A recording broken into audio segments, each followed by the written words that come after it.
haven't been given the chances of the game being postponed. I'm just aware of the situation, and at the moment the game is on.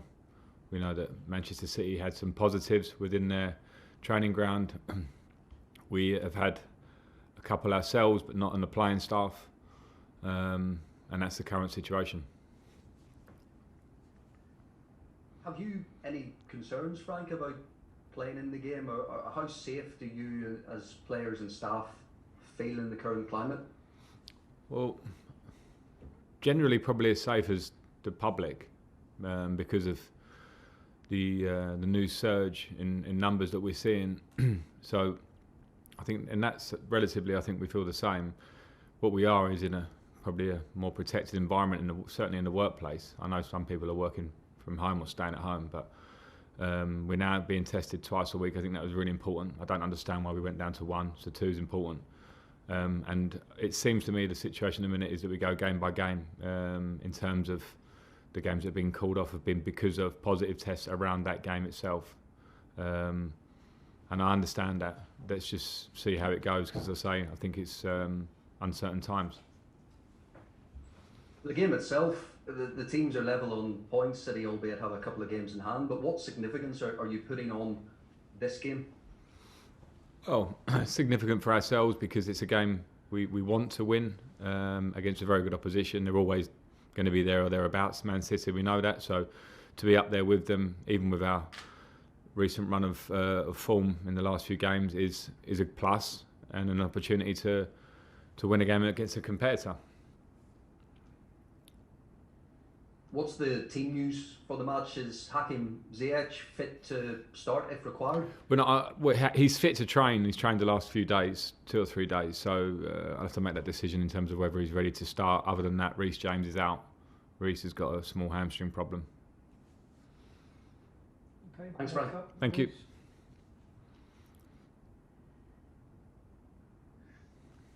Hi Frank, Happy New Year. How are you? Hi, good, thank you. And you. Can I just go back on what you said right at the beginning? You said that you've had a couple of positive COVID tests, but not within the playing staff. Is that this week? Yes. Okay. So there's no one on the playing side has been affected. That's good news. A question I've asked a lot of managers, and I noticed that Steven Gerrard's been talking about it today, is that playing on, because some people have said maybe we should have a break, but playing on is good for the mental state of everyone in the nation. I mean, everyone's sitting at home, a lot of people are not doing very much, and being able to watch their team, Chelsea, whoever, on TV is good for them. I'm not sure on that one, Moose. I think I understand it. I certainly, we love football. If you do love football, you love watching the amount of games you get to watch at home. But I think safety has to be paramount. When you look at our squad, the fact that I've said that we've got a couple of staff positives means that there are lots of people working at Chelsea within our bubble who have babies, parents, friends, sisters, brothers, whoever, grandparents, and they come here and go to work, and then they go home, and they obviously are in the environment where we're in another surge of COVID, which seems to be more contagious, if that's the right word, than we previously thought, or it is. So I think safety and security is absolutely paramount, as opposed to trying to keep nation spirits up. I know might not be a nice thing to say, but there are tough times for everybody. We enjoy watching our football, but safety and health has to come first. So before I ask one final football question, can I just say you would be prepared to stop for a couple of weeks if necessary? Well, I'd have no choice. But we had that before in March, and then we came down, and it was. I have to say the Premier League and clubs themselves have done everything they can to make the environment as safe as possible. But as we're finding, that's not always easy to do when people go home and leave the building, and the numbers are going up, particularly in London where we're at. So I think that would have to be for the authorities, the government, the Premier League, everybody to be clear that it would be beneficial to stop in terms of a circuit breaker or whatever. And that's something that I don't know. And if you're told to stop, you stop. If that's above your pay grade, football management certainly isn't. So here's a football question for you.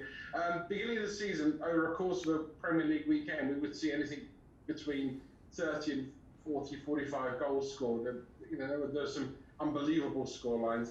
it seems to have got back to some sort of normality recently. Why are we seeing less goals, Frank?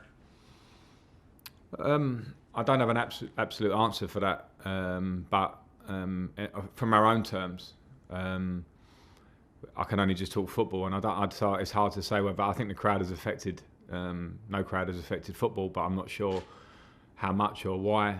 Maybe things have settled down slightly, but all I've seen recent weeks for ourselves is that we're not as fluid as we were a few weeks ago, and we have to get back to that in terms of how quickly and well we move the ball. And we've come up against teams that are very well organised, and that's for our point of view. That then it's harder to break them down so much, and you have to also try and be as secure as you can be. So I don't have an answer, Moose. I'm sorry, I've sort of waffled a bit there, but I think it's not clear. Okay, Baker Ruffers. Thanks. Hi Frank, Happy New Year. Hi, and to you.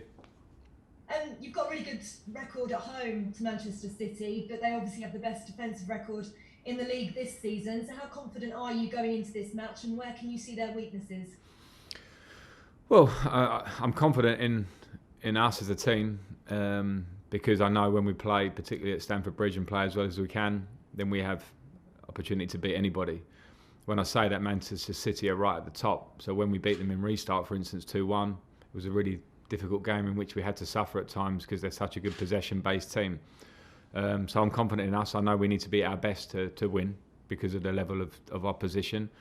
In terms of their weaknesses, I don't see it. I think they're just a very strong outfit, very well managed. They don't concede many, as you mentioned. They have lots of threats in attacking areas. So we'll have to focus on ourselves, be at our best, and if we're at our best, then we can make weaknesses against any team. What do you want to see from your team, though, on Sunday, which maybe you didn't see in the Arsenal and Aston Villa performances? Well, I don't think Arsenal and Aston Villa are comparable. Arsenal was probably, in my opinion, the worst performance of the season because of our first half, not the second, but the first.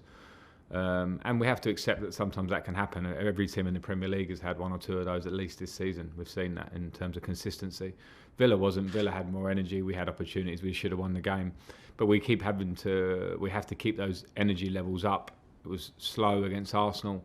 It needs to be quick against Manchester City. It needs to be disciplined against them defensively.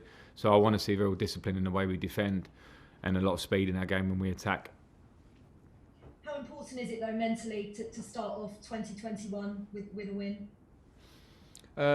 It's important because we come off the back of a few games where we've not been at our best and we've dropped some points. We're fortunate we had a really long unbeaten run before that, so the league table doesn't look terribly bad when you think we're very close to the top and the top four positions. So it's important for us, yes, mentally, because we need to start winning games regularly, and of course City will be very hard to do that, but we'll try. But in terms of the year ahead, we're still progressing. We've got improvement to make. I knew that. I know that now. And that's what we just have to do. Work hard every day. Work hard for every game that's in front of us. Just finally, Olivier Giroud, 3 goals in 4 Premier League matches now. Are you having to manage his workload a little bit, or has he earned that starting place every week?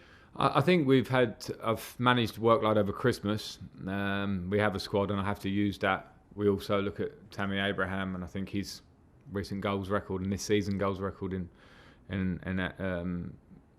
play has been very good as well. So I use them both, sometimes to manage workload, sometimes to use their attributes for the game ahead of us. Okay, and we'll finish this section with Nazar. Hi Frank, Happy New Year. Hi, and you. Just wanted to ask you, last January you kind of looked at the vague idea of getting in a striker. I was just wondering if there's a sort of a plan in place for this transfer window, or do you see it being quite inactive for you guys this January? I'm not absolutely sure yet, Nizar, at the moment. I have ideas. We have a big squad. We'll have to see if that changes, if there are opportunities for players that aren't playing so much. You know, that will be a conversation between player, club and myself.